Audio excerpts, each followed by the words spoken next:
Salut à tous. On est toujours dans le chapitre primitive et intégrale. Et dans cette vidéo, on va faire le paragraphe 6, l'approximation d'une aire par la méthode des rectangles. Avant ce paragraphe et avant de le commencer, je reviens très rapidement sur le paragraphe précédent, le numéro 5. J'en ai pas parlé, c'est valeur moyenne d'une fonction. Je vous laisse le lire, je vous laisse l'étudier. Il n'est pas bien compliqué, il n'est pas bien méchant, et je trouve que la lecture est assez explicite ici. Voilà, il y a quand même je dis 2-3 mots. Allez, il y a un nombre à connaître, il y a un nombre qu'on appelle valeur moyenne qui est défini par cette formule, il y a une explication ici qui est assez claire, et il y a un théorème ici. Donc ça, je vous laisse l'étudier. On va s'intéresser justement à cette méthode des rectangles. Donc ça va prendre un peu de temps parce qu'il y a pas mal de choses à dire. Je vais expliquer son principe, à quoi ça sert et comment ça se manipule. On va ensuite faire un algorithme pour justement appliquer cette méthode et je vous montrerai même le programme associé à cet algorithme pour vraiment avoir un exemple très concret, très pratique. Alors voilà le principe. Le but, c'est de déterminer l'aire de la surface que je suis en train de hachurer. Voilà. C'est une surface qui est entre l'axe des abscisses, la courbe rouge ici, qui est la courbe d'une fonction f qu'on va supposer positive, donc je vais appeler CF. J'ai fait 2 fois la même figure pour le départ. Donc on va partir avec une fonction positive. Voilà. Et puis les bornes, alors les bornes, je vais pas mettre, je vais changer mon repère. Les bornes, et ben ça va être A et B. Voilà, je vais mettre A ici et B ici. Voilà, pareil ici. Donc on s'intéresse à la surface grise. Alors vous connaissez les intégrales et vous savez déjà que pour avoir la valeur exacte de la surface grise, comme la fonction est positive, on peut déjà le mettre, la valeur exacte, l'aire, c'est intégrale entre A et B de f de x dx. Voilà, que ce soit à gauche ou à droite, c'est 2 fois la même figure, il y a juste le nombre de rectangles qui change, je vais y venir. Donc ça, on le sait. Donc, si on connaît l'expression de la fonction, si elle est positive, et si on est capable de trouver une primitive, il n'y a pas de souci, on peut trouver la valeur exacte de l'aire de cette surface. Le problème, c'est si on ne connaît pas les intégrales ou si on ne connaît pas les primitives. C'est-à-dire, et là je remonte un peu dans le temps, les mathématiciens, quand il n'y avait pas le calcul intégral, quand on était beaucoup moins bien équipé pour calculer des aires, ils ont dû se creuser la tête pour trouver des méthodes afin de déterminer l'aire de la surface grisée et à défaut d'avoir la valeur exacte, au moins d'en déterminer une valeur approchée. Alors les mathématiciens ont pensé à plein de méthodes et parmi ces méthodes-là, il y a la méthode des rectangles. Le principe, il est hyper simple. La surface grise, vous la découpez en une série de rectangles. Je dirais même en 2 séries de rectangles, c'est pour avoir un encadrement.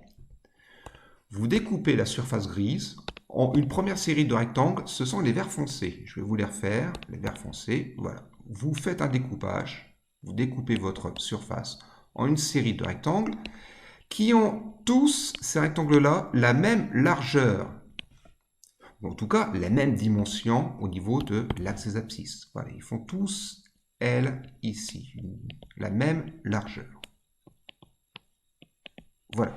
Donc vous découpez la surface en une série de rectangles de même largeur, des rectangles qui vont jusqu'à la courbe. Vous calculez les aires de tous les rectangles, vous les ajoutez et vous obtiendrez une valeur approchée de la surface grise, celle qui est hachurée précédemment. Et puis ce que vous pouvez faire, c'est une deuxième série de rectangles. Les verts clairs, alors je vais les faire en jaune ici, parce que ce que j'appelle les verts clairs, en fait ce sont les grands rectangles. Donc vous découpez votre surface en une série de grands rectangles comme ceci. Cette fois-ci, ces rectangles sont au-dessus de la surface. Les verts foncés étaient en dessous, c'était à l'intérieur, là ils sont carrément au-dessus. Voilà. Pareil, les rectangles qui ont tous la même largeur. Vous ajoutez les aires de tous ces rectangles et vous obtenez aussi une valeur approchée de l'aire de la surface grise. Et vous pouvez en déduire par cette construction que l'aire de la surface grise, elle sera entre la somme des rectangles vert foncé et la somme des rectangles jaunes ici, ou vert clair. Voilà, la méthode des rectangles, elle a pour but de trouver un encadrement de l'aire de la surface recherchée en découpant cette surface en deux séries. Une première série, je mets des rectangles à l'intérieur, une deuxième série, des rectangles qui dépassent, et je calcule la somme des aires de tous ces rectangles. Le nom est assez explicite, c'est la méthode des rectangles. Alors, il y a quelques remarques assez immédiates à trouver. Première remarque, et vous voyez la différence entre les deux figures, plus il y a de rectangles, et plus je serai précis. Je vais effacer mes gribouillis, mais je m'intéresse qu'au rectangle vert foncé. Regardez, évidemment que la somme des rectangles vert foncé ne donne pas exactement la surface grise. Je vais mettre en violet l'erreur, les marges d'erreur. Il manque ça, il manque ça, il manque ça, et tout ça. À droite, il manque tout ça. Mais on voit bien que ce que je suis en train de colorier en violet est beaucoup moins important dans la figure de droite que dans la figure de gauche. Ce que je veux expliquer, c'est que plus il y a des rectangles, et plus mon encadrement sera précis. Voilà. Alors, vous allez me dire, à droite, il y aura plus de trous. Oui, mais ils seront beaucoup plus petits. Je vous montre une illustration. Voilà, avec le logiciel GeoGebra. On peut trouver plein de fichiers sur Internet de ce type-là, ou les faire soi-même, c'est pas bien compliqué. Allez, la même figure avec 5 rectangles. Voilà, on voit que c'est grossier. Mais plus je rajoute de rectangles, et plus la somme des rectangles vert foncé va se rapprocher de la surface étudiée. Voilà. À un moment donné, d'ailleurs, il y aura tellement de rectangles qu'on ne les verra plus. Voilà, on ne les verra plus. On aura l'impression que tout est confondu. Alors que ce n'est pas tout à fait le cas. Voilà, à 100, voilà, 120. Allez, je continue. Toc, toc, toc. Voilà. Alors, bon, je vais même aller encore plus vite. Voilà, à 500 rectangles. Bon, on ne les voit même plus. Le logiciel sature. Ils sont toujours là, les rectangles. Mais on ne les voit plus. Le logiciel sature. Et là, on peut dire que la somme des rectangles verts, la somme des aires des rectangles verts, est vraiment très très proche de la surface grise que j'assurais tout à l'heure. Voilà l'esprit. Donc maintenant, on va écrire quand même les calculs, voir ce que ça donne. Alors, première chose, donc la fonction elle est définie sur l'intervalle AB, elle est positive. On va calculer la largeur de chaque rectangle. Je vais d'abord faire la figure de gauche avec 6 rectangles. Voilà, je vais mettre 6 rectangles ici. Et après, on fera la figure de droite, qui est en fait une généralisation, c'est-à-dire que là, je vais le faire avec n rectangles. On généralise le raisonnement pour avoir tous les cas possibles. Donc avec n rectangles, n est un entier, évidemment grand. Pas la peine de le faire avec un rectangle, et encore moins 0. Donc je commence avec 6 rectangles. Ma première question, c'est comment trouver L, la largeur de tous ces rectangles. Allez, je vais les mettre, je vais effacer ça, on sait ce que c'est. Hein. Voilà. Donc je vous laisse quelques secondes le temps de réécrire ça. Donc L, comment le calculer en fonction de A, B, F, tout ça? Eh ben, c'est pas bien compliqué. L, allez, je reprends, qui est ici, hein, ou ici, ou ici, ou là, etc. Eh ben, c'est tout simplement B moins A, c'est tout ça, mais divisé par le nombre de rectangles, donc par 6. Voilà, la largeur de chaque petit rectangle, vers ici, c'est b-a sur 6. Ok. Alors maintenant, je vais appeler P la somme des aires de tous les rectangles vert foncé. Pourquoi j'utilise la lettre P, hein? Je mets P comme petit pour dire, ben voilà, c'est la somme des aires des rectangles qui se trouvent en dessous.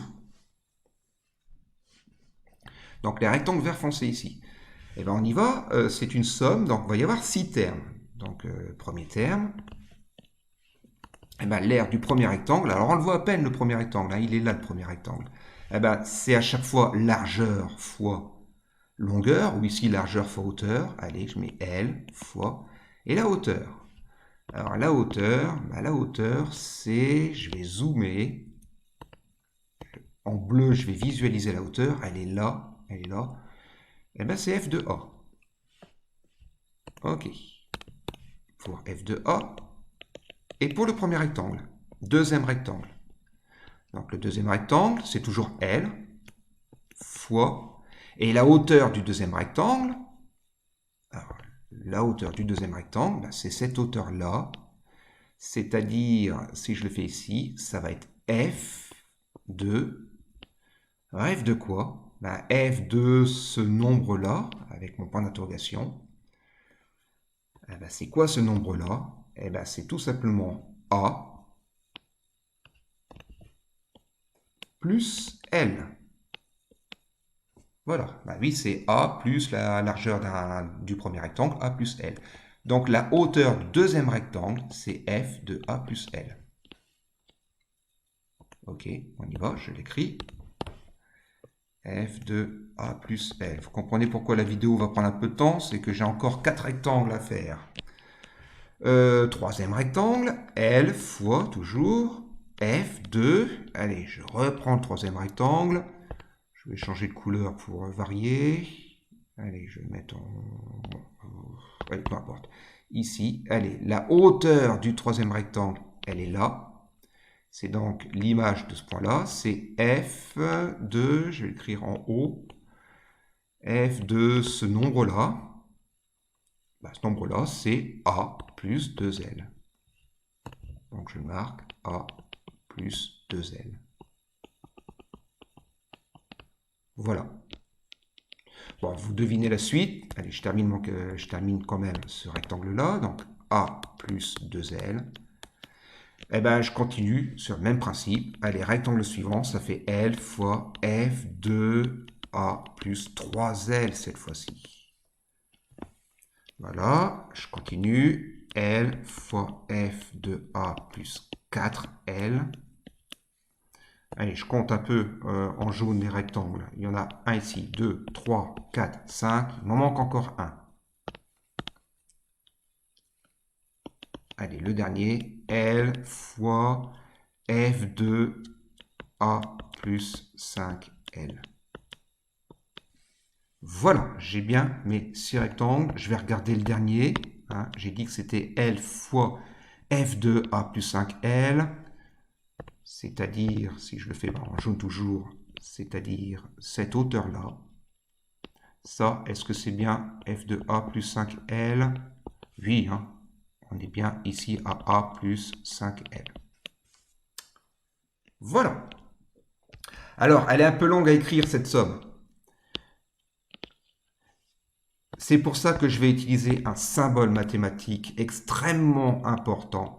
Puisque c'est une somme, je vais utiliser le symbole sigma. Voilà. Et je vais remplacer ces 6 termes avec ce symbole-là. Ça va être donc la somme sigma de L fois F de A plus quelque chose. Et quand j'utilise le symbole sigma, il faut faire apparaître un indice, c'est un nombre entier, qui va prendre différentes valeurs. Et quand je lis la somme P, j'ai F de A plus L, A plus 2L, et ça va faire F de A plus IL, pour i allant de 0 à 5. Voilà. Je vérifie, je souligne ce résultat, il est important. Je l'entoure carrément. Voilà. Ça se lit de la manière suivante. Vous remplacez i par 0 et vous dictez ça. Ça fait L fois f de a plus 0, L. On retrouve bien ça. Ensuite, on remplace i par 1. On écrit, on retrouve ça. On remplace i par 2, on écrit, on trouve ça. I par 3, et on continue comme ça. I par 4. Et on remplace i par la dernière valeur, c'est-à-dire le 5, le dernier indice. Et on retrouve ça. Voilà comment se manipule le symbole sigma. Voilà, on a exprimé la somme des aires des rectangles qui se trouvent à l'intérieur. Alors maintenant, je vais faire pareil, mais avec les rectangles qui se trouvent à l'extérieur. Je vais donc appeler G pour dire grand. Voilà. Et puis je vais additionner les 6 rectangles. Donc je peux déjà dire que ça va faire ça, un deuxième, un troisième, bon, etc. Je le ferai au fur et à mesure. Alors on y va pour le premier rectangle, le premier grand rectangle. Donc je zoome sur ma figure, le premier grand rectangle. Allez, en gris, je vous l'entoure, c'est ce rectangle-là. Voilà. Alors, longueur fois largeur, c'est toujours L fois, mais cette fois-ci, ça va être la hauteur f de a plus L. Donc j'y vais. L fois f de a plus L. Tout à l'heure, on avait dit L fois f de a pour le petit rectangle. Là, il y a un décalage. Le deuxième grand rectangle. Allez, le deuxième grand rectangle, c'est celui qui est à côté. Évidemment, c'est celui-là. Pareil, L fois... Alors, la hauteur, elle est là. C'est f de a plus 2L. Donc, on y va. Plus L fois f de a plus 2L. Bon, je vais accélérer. Je pense que vous avez compris le principe. Le suivant, ça va être L fois f de a plus 3L. Voilà. Le suivant, L fois f de a plus 4L. Voilà. Le suivant, il ne faut pas que je dépasse, hein, j'en ai 1, 2, 3, 4. Donc j'en suis au cinquième, L fois f de a plus 5L.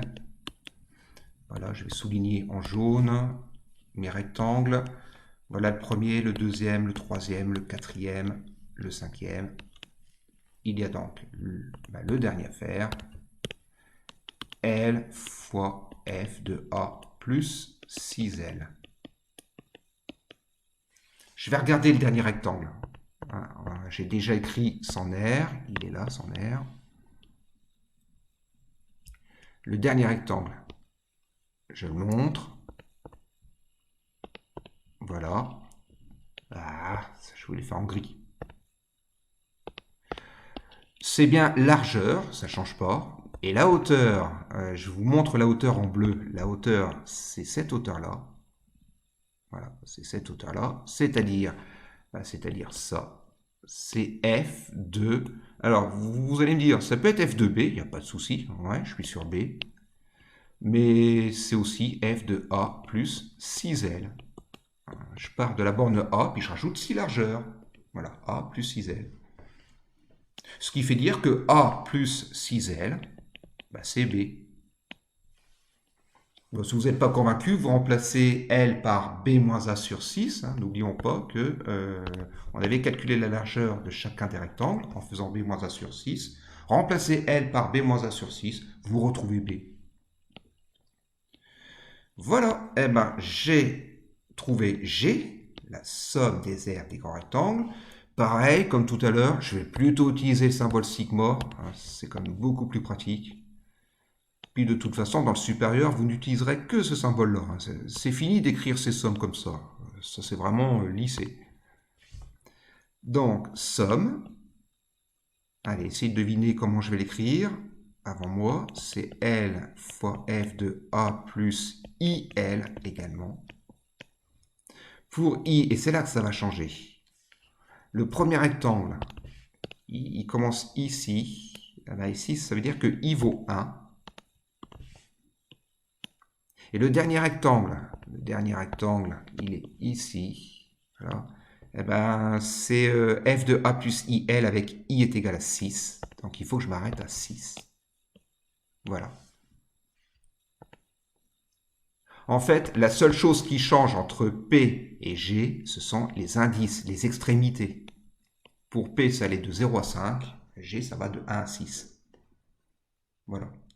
Je ne refais pas l'étape inverse. Hein. Si vous remplacez I par 1, puis I par 2, puis I par 3, puis que vous recopiez à chaque fois, vous retrouvez la somme des termes. Pourquoi ce sont les indices qui changent? Graphiquement, c'est parce que la différence entre les rectangles verts et les grands rectangles, c'est qu'à un moment donné, je m'intéresse au côté gauche et après, je prends le côté droit. Bon, ça n'a pas beaucoup d'intérêt ce que je dis, ce n'est que du graphique. L'intérêt, ce sont les expressions qu'on a trouvées. Une remarque par contre un peu plus importante, faut penser à tout ça, ça peut nous aider à rectifier nos erreurs. Il y a combien de nombres entiers avec 0 et 5? 0, 1, 2, 3, 4, 5. Il y a 6 nombres entiers qui correspondent à mes 6 rectangles. Donc ça colle. Voilà. Donc, si vous me suivez jusqu'ici, eh ben on peut en déduire, allez, je vais l'écrire en rouge, de tout ça, on peut en déduire que l'aire de la partie grise, c'est-à-dire l'intégrale entre a et b de f de x dx, eh ben elle est entre P, la somme des rectangles qui se trouvent à l'intérieur, et G, la somme des rectangles qui dépassent.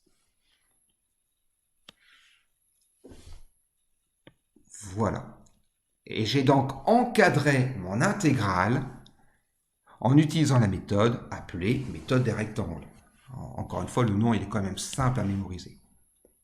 Alors, ce qu'on va faire maintenant, c'est calculer la somme des aires de tous ces rectangles. Enfin, quand je dis qu'on va calculer, non, on ne va pas le faire parce que ça va être laborieux, ça va être fastidieux. Et puis, si vous m'avez compris, on ne va pas le faire avec 6, on va le faire avec beaucoup plus de rectangles.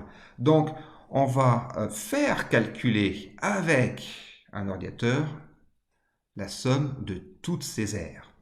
Et donc, on va construire un algorithme dont le but sera de calculer P, de calculer G pour trouver l'encadrement. Voilà. Mais avant ça, on va d'abord généraliser. Je n'ai pas tout à fait fini quand même. Tous ces calculs-là, je vous les ai écrits avec 6 rectangles. Et bien, on va refaire tous ces calculs, mais avec n rectangles. Alors quand je dis on va refaire, non, on va pas tout réécrire. Vous allez voir qu'on va pas changer grand-chose en fait. Allez, je reprends le même raisonnement, mais non pas avec 6 rectangles, mais n rectangles. Qu'est-ce qui va changer? Déjà, la largeur de chaque rectangle. Je la remonte à droite. Maintenant, je regarde la figure de droite. Hein. La largeur que j'appelle toujours L, ici, ici, ici. Ça va plus être B-A sur 6. Ça va être B-A sur N. Voilà, donc déjà, premier changement. Donc, le petit L, c'est B-A sur N. Ensuite, pour calculer P, qu'est-ce qui va changer? Pas grand-chose. Il y a juste, j'écris en vert clair ce qui va changer. Ici, je souligne en vert clair. Mais ce qui va changer, c'est ça. Ça va plus être 5, puisqu'on ne le fait plus avec 6 rectangles, on le fait avec n rectangles. Le 5, je vais le changer en mettant n-1. Tout à l'heure, avec 6 rectangles, je m'arrêtais à 5.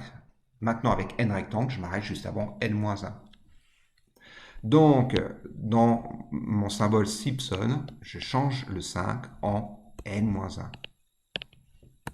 Quant au reste, ça ne change pas. Maintenant, ça ne change pas. Le G, c'est-à-dire la somme des grands rectangles, pareil, qu'est-ce qui va changer? Le 6. C'est plus 6 ici que je vais mettre. J'avais 6 rectangles, maintenant j'en ai n. Je mets donc n. Donc, en dessous, c'est plus 6 que je mets, c'est n. Et voilà, j'ai les formules générales me permettant de trouver petit p, petit g.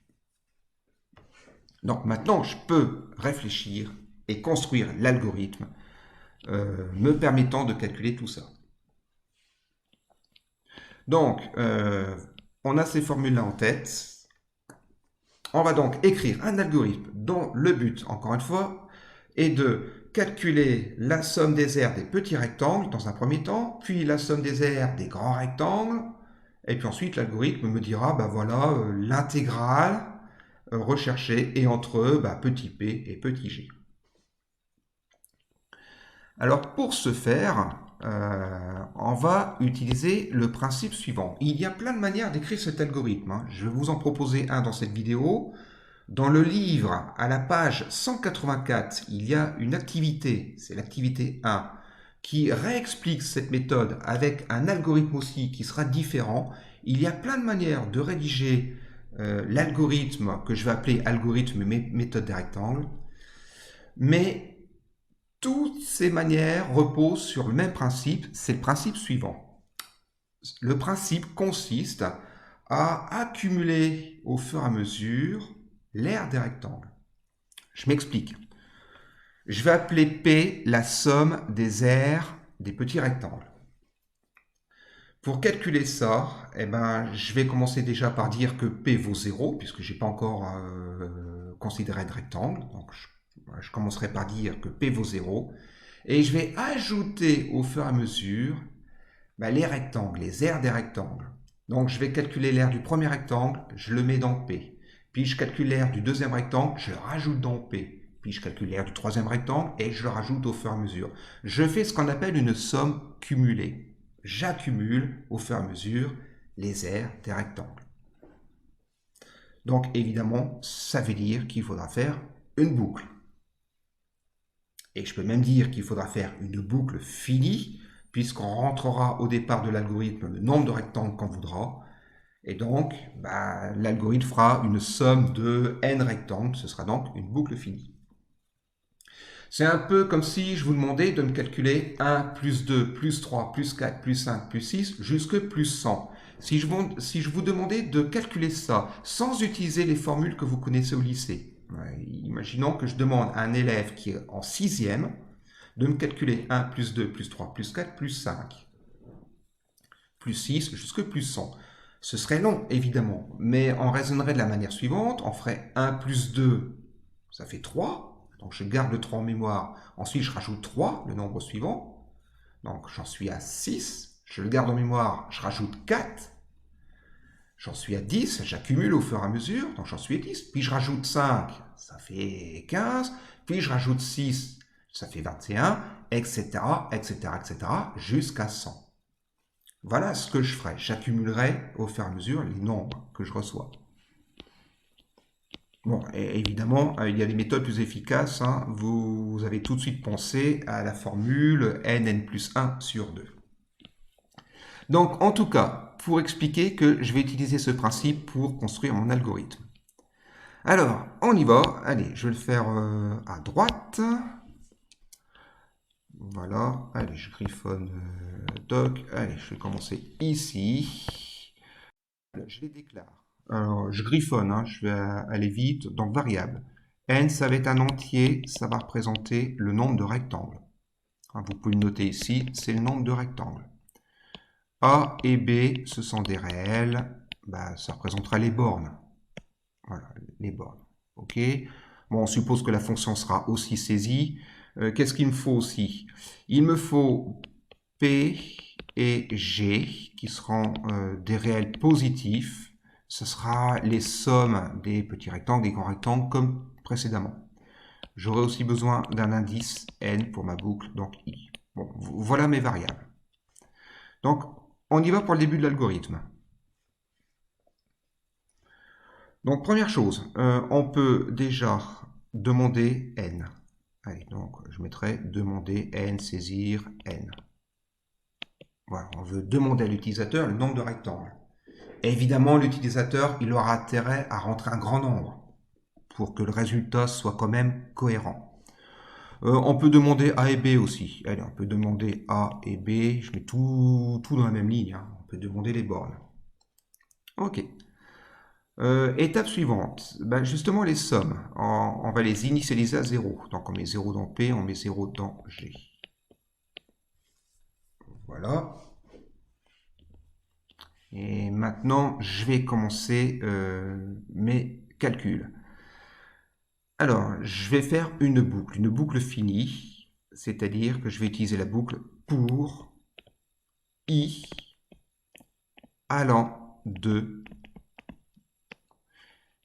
Et avant de poursuivre, je vous explique ce que je vais calculer. Je veux calculer G. Non, pardon, je veux calculer P. Voilà, je vous montre petit. Allez, je peux même faire un petit copier-coller très rapidement. Toc, je le remets ici. Voilà. Donc, pour P, ça va de 0 à n moins 1. Donc, j'écris pour i allant de 0 à n moins 1. Et dans ma boucle, donc là, je fais un petit décalage, je fais un petit espace. Et là, P va recevoir donc la somme précédente, donc P, pardon, pour cet intrus, plus, plus l'aire du nouveau rectangle, donc plus, plus ce que j'ai entouré ici, ce que j'ai souligné ici, pardon. Alors, sauf que j'ai pas utilisé la variable L, donc bon, c'est tout. Je vais mettre B-A sur N, c'est L, ça. Voilà, B-A sur N, fois F de A plus I fois B-A sur N. Voilà, et il répète ça, c'est-à-dire qu'il rajoute au fur et à mesure le nouveau rectangle qu'il voit, le prochain rectangle. Voilà. Alors, évidemment, hein, je me répète, on aurait pu rentrer avant l'instruction L reçoit B-A sur N, comme ça on aurait évité de recopier à chaque fois B-A sur N. C'est de la présentation tout ça. Et bien à la fin de la boucle, j'aurai la valeur de P, donc j'aurai la somme des aires des petits rectangles. Je vais refaire une autre boucle pour G cette fois-ci, donc pour I allant de... Allez, pareil, je vais reprendre G. Bon, vous l'avez, je vais aller refaire. Toc, toc, toc. Je vais le remettre ici, c'est juste pour avoir les indices. Voilà, je vais le mettre en haut. Allez, l'indice, il va de 1 à n. Donc, c'est pour I allant de 1 à n. Et le calcul est le même. Je ne vais pas m'embêter. Je vais recopier ça. Voilà. Allez, toc, toc. Voilà. Et bien, G, donc ce qui change, c'est plus P, c'est G, évidemment. Voilà. Et bien, G va recevoir le G de la, comment dire, de l'étape précédente, plus le nouveau rectangle. Voilà. Et bien, à la fin de mes deux boucles, j'ai la somme des aires des petits rectangles, j'ai la somme des aires des grands rectangles, et donc j'ai mon encadrement. Je n'ai plus qu'à dire, afficher, allez, afficher P et G, ou afficher la phrase l'intégrale de f de x dx entre a et b et entre P et G. Ou l'aire de la surface, je sais pas moi, surface A par exemple, et entre P et G. Donc voilà un algorithme, j'espère que je n'ai pas été trop confus. On aurait pu l'écrire différemment, hein. Encore une fois, il y a plein de manières de le faire. J'ai fait deux boucles ici, hein, deux boucles distinctes. On aurait pu faire les deux calculs dans la même boucle. Il fallait juste bidouiller cette expression, par exemple, pour adapter. Vous pouvez justement réécrire cet algorithme avec une seule boucle. Il y a des choses à modifier, donc vous pouvez vous amuser à réfléchir à ça. Bon, il y a plein de manières de faire. Alors, pour finir cette vidéo, j'ai programmé cet algorithme. Donc, je vous l'ai déjà fait. Je l'ai fait avec le langage Python et je profite de cette vidéo pour vraiment vous inviter à vous familiariser, si ce n'est pas déjà fait, avec ce langage. Donc, l'algorithme, vous l'avez sous les yeux, je vais le quitter et je vous montre sa version en Python. Voilà, sa version en Python. Allez, est-ce que je peux zoomer? Hop, non, il veut pas. Si, il veut. Voilà. Voilà la version Python. Alors, sauf que ce serait bien de ne pas faire de faute d'orthographe. Voilà. Alors, la version Python, vraiment le logiciel Python, essayez de vous y mettre. Là, les terminales cette année, vous êtes les derniers à passer à travers justement Python ceux qui vont vous suivre ont l'obligation de connaître ce programme. Donc vous n'avez pas encore l'obligation, c'est peut-être dommage, je vous invite à le faire parce que dans le supérieur, dans beaucoup de filières dans le supérieur, vous serez amené à utiliser un langage de programmation, Python ou autre langage. Alors Python est énormément utilisé, pas partout, mais il est quand même énormément utilisé. Mais en tout cas, si vous connaissez Python, les autres langages se basent vraiment sur le même principe. Si vous connaissez un langage informatique, bah pour trouver les autres, pour en déduire les autres, ça va assez vite. Donc, essayez de vous y mettre sur le langage Python. Alors, je vous l'ai fait, je vous l'explique très rapidement. Ce que j'ai mis après le hashtag, ce sont des commentaires. Ce qui est en gris, ce sont des commentaires. Donc, ça sert à rien, juste expliquer.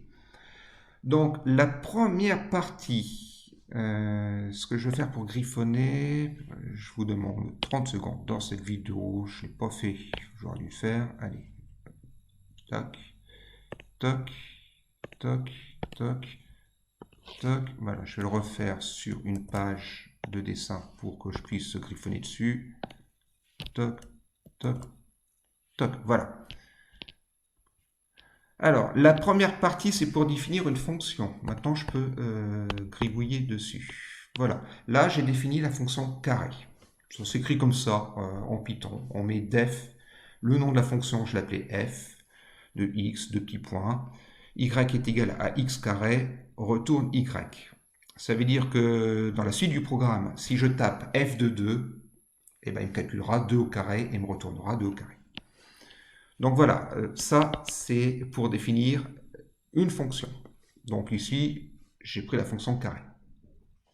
Si je veux changer l'expression, ben, c'est ça que je change. Donc ça c'est, on va dire, un outil, c'est une étape préalable, c'est le préambule. Maintenant le programme principal, il est ici. Donc j'ai gardé les mêmes notations, j'ai mis p est égal à 0, g est égal à 0, n égale int, parenthèse, input, parenthèse, entre guillemets, n, etc., etc. Bon, tout ça, c'est pour demander à l'utilisateur un nombre entier. Si j'approfondis, l'ordinateur, lui, il lit, bah, n, c'est un nombre entier, c'est le int qui dit ça, qui sera saisi par l'utilisateur. Voilà. Je vais l'exécuter tout à l'heure, vous allez voir ce qui va se passer. Le A, float input, etc. Le A est un nombre décimal, on va dire un nombre flottant, c'est le langage informatique. C'est un nombre décimal qui sera saisi par l'utilisateur, tout comme B. On retrouve la fameuse boucle pour I allant de 0.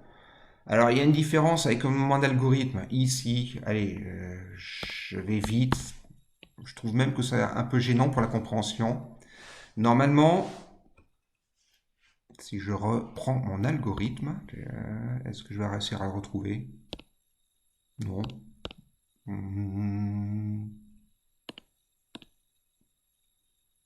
Non, bon, bah, tant pis. Si je... Du coup, je l'ai perdu. Voilà, j'y suis. Normalement, je dois m'arrêter à n-1. Alors, il faut savoir avec Python que si vous voulez vous arrêter à n-1, ben, il faut écrire n. Il faut écrire le suivant. Si par exemple vous écrivez for i in range 10, voilà, ben, le i, il va le remplacer par 0, mais il ne va pas aller jusqu'à 10, il va s'arrêter à 9. Voilà, c'est le langage informatique. Pourquoi c'est comme ça? Ben, c'est comme ça. Étape suivante, eh ben, je lui ai fait calculer P. Voilà, on retrouve ce que j'ai écrit dans l'algorithme. Deuxième boucle, voilà. For i in range 1, n plus 1, donc l'indice i va commencer à 1 et il va s'arrêter à n, comme je le disais tout à l'heure. Il ne va pas jusqu'à n plus 1, il s'arrête avant. C'est du programme Python, c'est comme ça, il ne faut pas chercher à comprendre. Voilà. ppprint, facile à comprendre, hein, écrit, l'intégrale est entre P et G. Alors, en informatique, et ça c'est valable pour tous les programmes, quand je mets des guillemets, c'est pour faire afficher du texte. Donc ça va être du texte qui va être affiché, tout comme ça. Voilà. Et par contre, quand il n'y a pas de guillemets, eh ben, il va afficher la valeur qui correspond à P ou à G, c'est-à-dire ici, ben, il va afficher des nombres. Voilà la version Python. En tout cas, une version Python.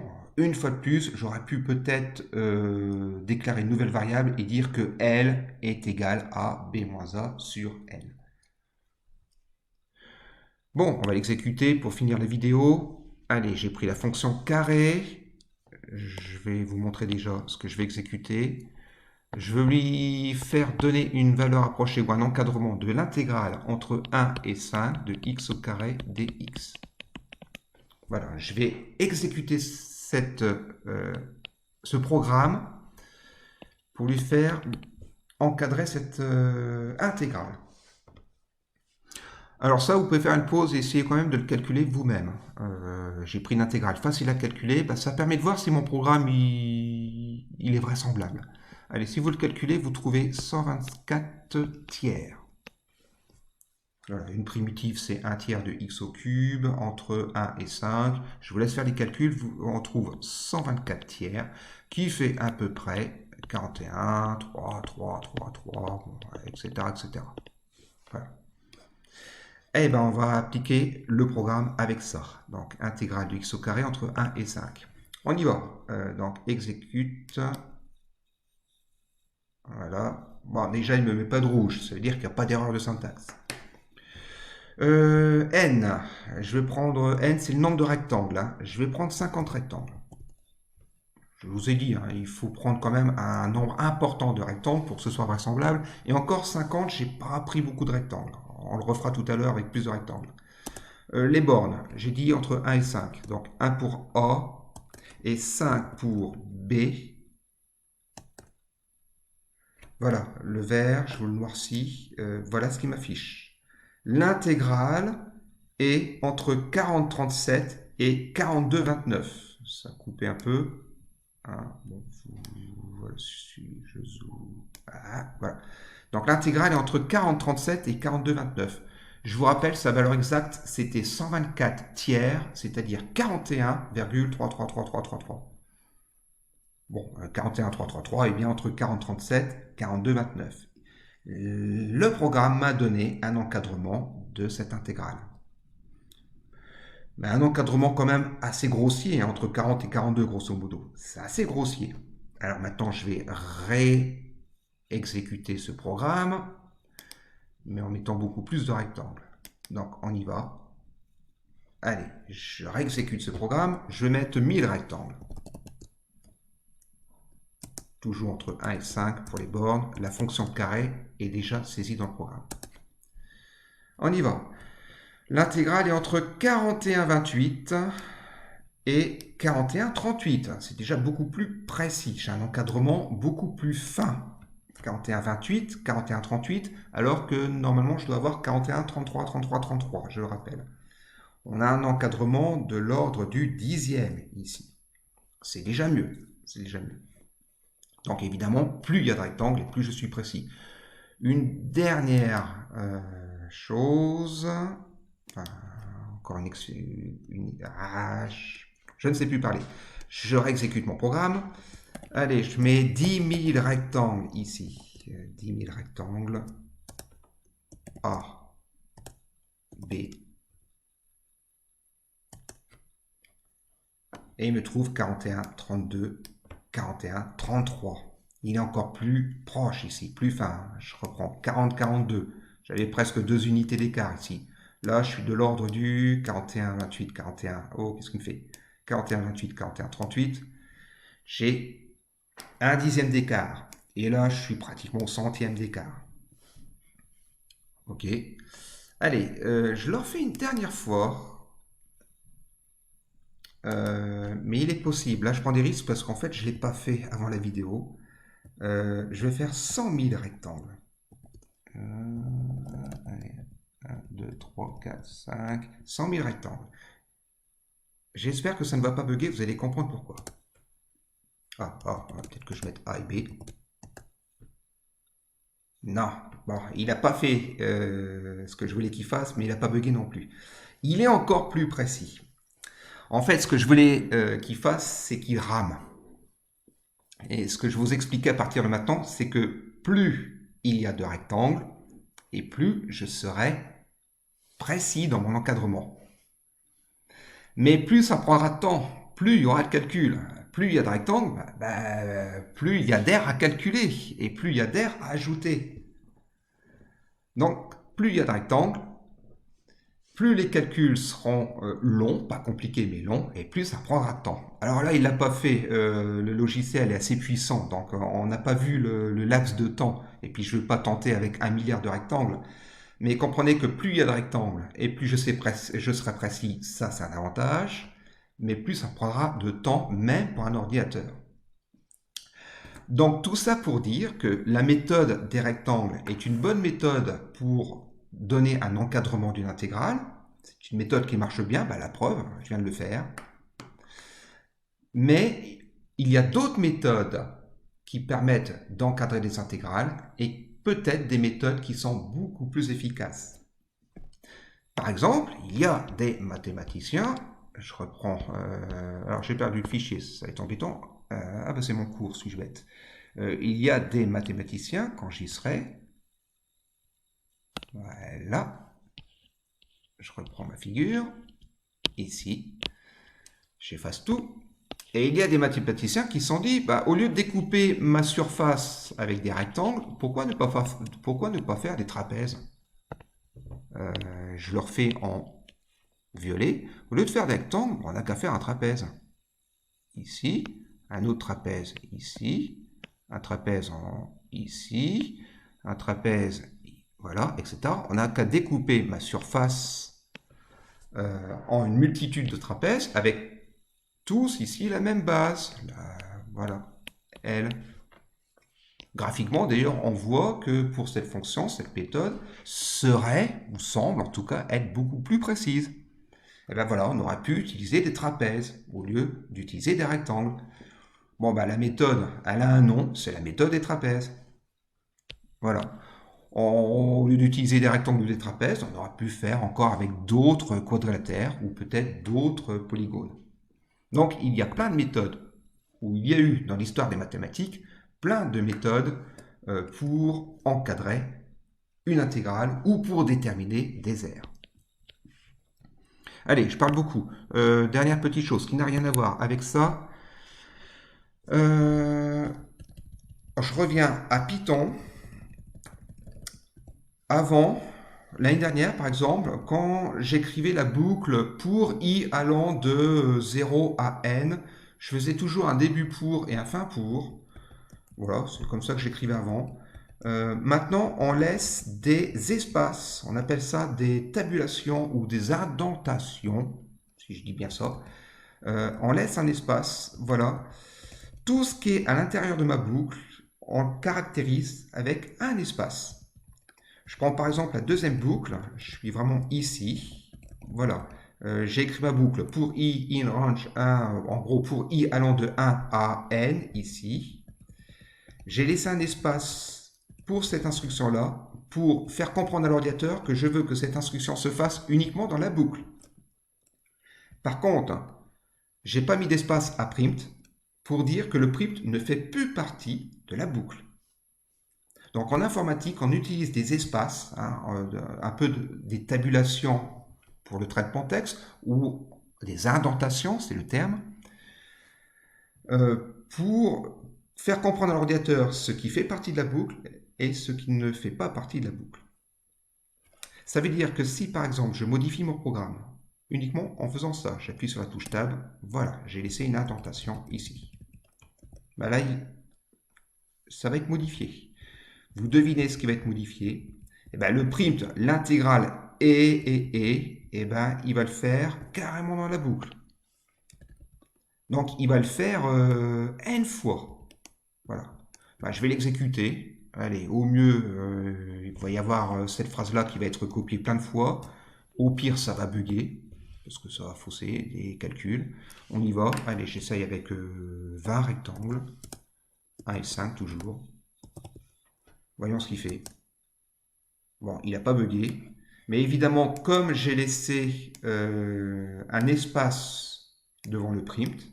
Je lui ai fait comprendre que je veux que le print se fasse ici à l'intérieur de la boucle, c'est-à-dire que le print se répète. Ben, il est normal qu'il m'ait répété la phrase une vingtaine de fois. Voilà, fini pour cette vidéo. À une prochaine.